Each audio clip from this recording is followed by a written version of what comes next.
Bonjour à tous, c'est Gédaurus. On se retrouve donc aujourd'hui pour une vidéo sur Magic. Comme je disais, ça va arriver doucement mais sûrement sur la chaîne. Donc aujourd'hui la vidéo est sur notre format, le Commander, comme vous pouvez le voir sur le fichier texte qui est derrière moi. Donc voilà, je vais vous l'expliquer un peu, avec un peu ce qu'on a prévu entre nous pour le moment. Ça fait 1 an qu'il est en test, donc ça marche pas trop mal. On arrive sur la fin de la ligue, puisque du coup il y a un petit système de points, vous allez le voir plus bas. Et voir ce que ça donne. Donc voilà, donc le Commander. Donc c'est une rule 0 pour le format Commander de Magic. Donc une rule 0, qu'est-ce que c'est dans le jargon des joueurs de Magic? C'est une discussion que tu as avec les groupes de joueurs avec qui tu es pour te mettre comment dire, des petites règles en place supplémentaires par rapport au format de base qu'est le Commander.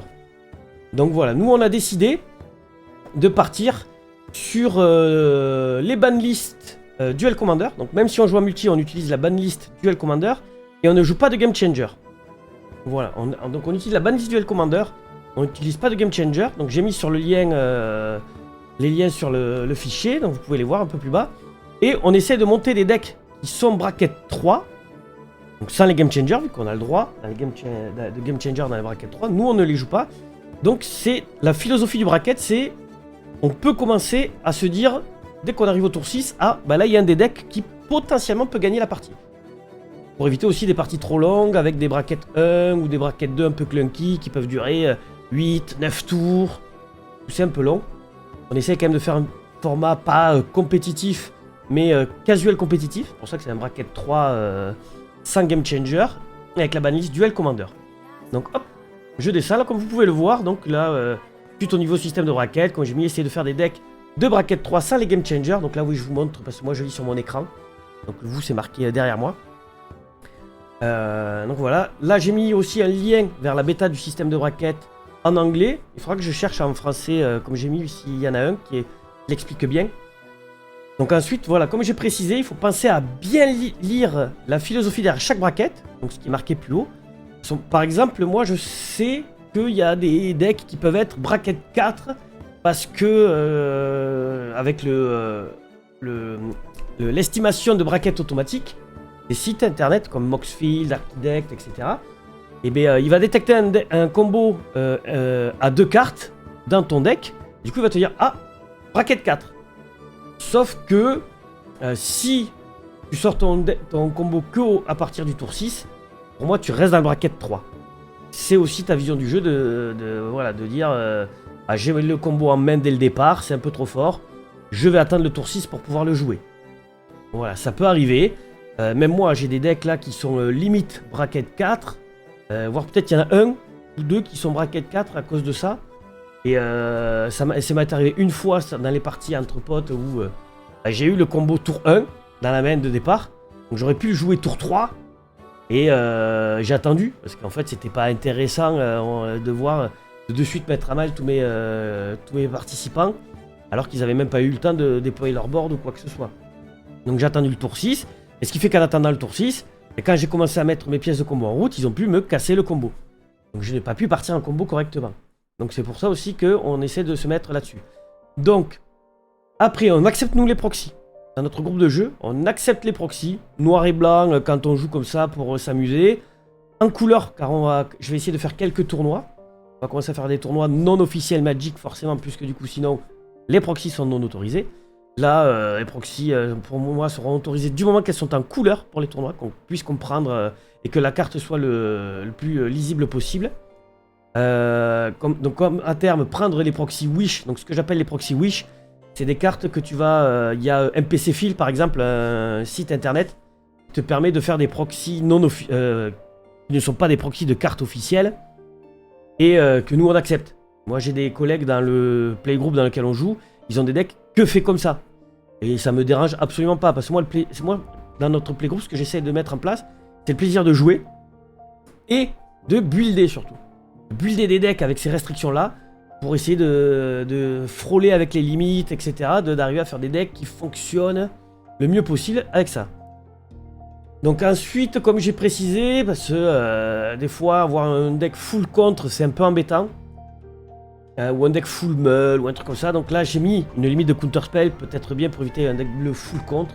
Et quand je parle surtout de limite de counterspell, par exemple, moi ce que j'entends c'est pas avoir la moitié de son deck en counterspell. Bon, normalement c'est très difficile à 4 joueurs, parce que pour gérer tout, mais ça peut arriver. Ou sinon, moi si tous les counterspells du deck sont des counterspells avec don, comme j'appelle, c'est-à-dire que par exemple un Swan Song, tu contres le spell, mais le joueur il a un 2-2 à la place. Bon ben c'est embêtant parce que le spell est contré, mais il se retrouve pas avec rien. L'Arcane Denial qui fait piocher. Qu'est-ce qu'il y a aussi comme ça Qu'est-ce qu'il y a Qu'est-ce qu'il y a comme contre qui donne des trucs? Ou alors des contres très chers. Enfin, si ton contre coûte 6, comme c'est Sublime Epiphany je crois, coûte 6, qui fait qui contre un spell, qui crée un token, enfin il y a plusieurs trucs dans le counter spell, ça me dérange pas non plus. Voilà. Du coup j'ai rien d'autre à dire sur ça pour le moment. Donc comme j'ai mis, prenez plaisir à voir tourner votre deck comme vous voulez qu'il tourne, que vous gagnez ou pas. Moi voilà, ma philosophie à Magic depuis toujours, même si des fois il y en a qui la comprennent pas entièrement, c'est voir mon deck tourner. Je gagne pas, mon deck tant qu'il a tourné et qu'il a fait ce pourquoi je l'ai buildé, ça ne me dérange pas. Je gagne, je perds, c'est pas grave. Si je perds, j'essaie de comprendre pourquoi j'ai perdu, effectivement, de me dire ah peut-être que j'ai pas joué la bonne carte au bon moment, peut-être que mon deck n'a pas tourné totalement comme il faut. Peut-être que je suis un gros nul parce que j'ai pas séquencé comme il faut. Donc voilà, j'essaie de comprendre. Mais du moment que le deck a tourné un peu comme il fallait, je perds, c'est pas grave. Pas grave. On est là pour s'amuser, c'est pas grave. Donc maintenant, le système de points. Le système de points qu'on a mis en place, c'est à chaque fois qu'on élimine un joueur, on gagne un point. Voilà. Donc par exemple, s'il y a 3 joueurs à la table, ça fait 3 points.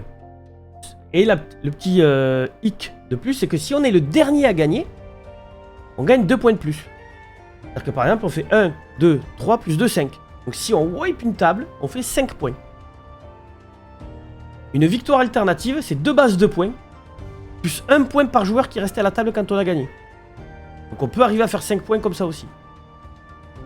Mais de base, par exemple, si on est le dernier à gagner, on peut faire 4 points plus 1 point pour le joueur qui restait, donc ça fait 5.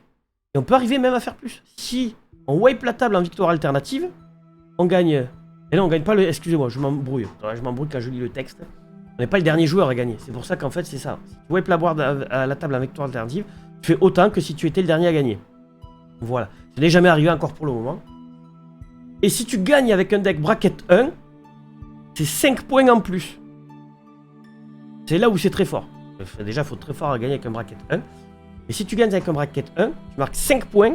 Si tu es le dernier à la table, à gagner, tu marques les 2 points de plus, donc 7. Et si tu as éliminé un joueur juste avant, ça fait 8. Tu peux faire 8 points si tu gagnes avec un bracket 1. Voilà. Donc j'ai un peu cafouillé sur le victoire alternative, donc je vais répéter la victoire alternative. Donc c'est, si je gagne à une victoire alternative, par exemple il reste 2 joueurs à la table, moi je marque 2 points automatiquement, plus les 2 points des joueurs, ça fait 4 points. Voilà.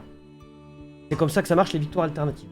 Il est vrai que je vais ça pour le moment, comme personne n'a vraiment fait de victoire alternative, j'augmenterai peut-être un peu les points parce que ça donne pas réellement envie de gagner une victoire alternative à peu près là. Effectivement on se dit ouais mais si je wipe la table je gagne 5 points, c'est comme si je l'ai fracassé tous avec un deck normal. Et les victoires alternatives des fois c'est un peu plus dur à mettre en place. Donc je vais voir ça, c'est un test encore la victoire alternative. Mais vu que personne ne s'est lancé dedans, je ne sais pas, je passerai peut-être par exemple la victoire alternative à 4 points plus 1 point par joueur. Donc là ça devient intéressant parce qu'on peut arriver à faire 7 points. Donc je verrai ça sur la victoire alternative. Voilà, donc vous avez le petit brief du Chaomender. Donc arriveront petit à petit des vidéos sur les decks que moi je fais. Je verrai avec les participants de la ligue s'il y en a qui veulent donner leur deck list pour qu'on puisse les analyser, voir ensemble et que ça vous donne des idées si un jour vous voulez vous mettre au Chaomender aussi de votre côté. Voir comment nous on fait les decks sans les game changers et sans la banlist Duel Commander. Et donc voilà, on a fait le tour. Donc je vous remercie d'avoir suivi la vidéo. On n'hésite pas à mettre un petit pouce bleu, des commentaires si vous en avez justement, hein, c'est marqué. Si vous avez des suggestions, n'hésitez pas à nous les dire. Mais justement sur la victoire alternative, est-ce que ça serait pas cool qu'on mette un peu plus de points, voire peut-être plus de points par joueur qui reste, 2 points sur la victoire et 2 points par joueur qui reste. Ça encourage aussi peut-être à gagner plus vite à la victoire alternative. Donc à voir. N'hésitez pas à me le dire en commentaire, je suis curieux. Sur ça, je suis curieux. Dites-moi en commentaire ce que vous en pensez, cette victoire alternative. Et ceux qui jouent d'ailleurs avec nous, n'hésitez pas à le mettre aussi dans les commentaires, de dire ah ouais c'est pas bête, etc. Si vous avez des idées de points en plus, je prends, je sais pas moi, qu'est-ce qu'on pourrait mettre après, et peut-être même des défis. Par exemple sur un tournoi, on met des points, par exemple, quelqu'un qui va gagner 3 fois d'affilée, il gagne un point de plus, ou des conneries, là, je dis des bêtises, hein. C'est des idées comme ça qui passent par la tête, mais on peut mettre par exemple des petits défis dans un tournoi. Pour le moment, on n'a pas fait de vrai tournoi, on fait des petites parties entre nous, on a fait une petite ligue sur toute l'année, on n'a pas fait de vrai tournoi. Donc je disais, effectivement, on revient, j'ai digressé un peu. On met le petit pouce bleu, on s'abonne si ce n'est pas déjà fait, ça aide grandement la chaîne. Voilà, ça permet de progresser. Les commentaires, même mettez un petit commentaire ref, ce que vous voulez. Genre vous mettez, qu'est-ce que je pourrais dire comme bêtise encore, un mème, j'en sais rien moi, vous mettez un oui par exemple. C'est juste pour le bot en fait de YouTube. Il va voir que, oh, il y a des commentaires sur cette vidéo, on va la faire progresser. Et ça aide grandement la chaîne et ça fait plaisir. Et n'hésitez pas à dire effectivement si vous voulez plus de contenu Magic et si ça vous intéresse et si le Commander vous avez des idées pour l'améliorer. Je suis preneur, toute critique constructive et bonne à prendre. Donc je vous remercie d'avoir suivi la vidéo, n'hésite pas à liker, partager et commenter et mettre l'abonnement et on vous dit à bientôt dans une prochaine vidéo. Tchou tchou tout le monde.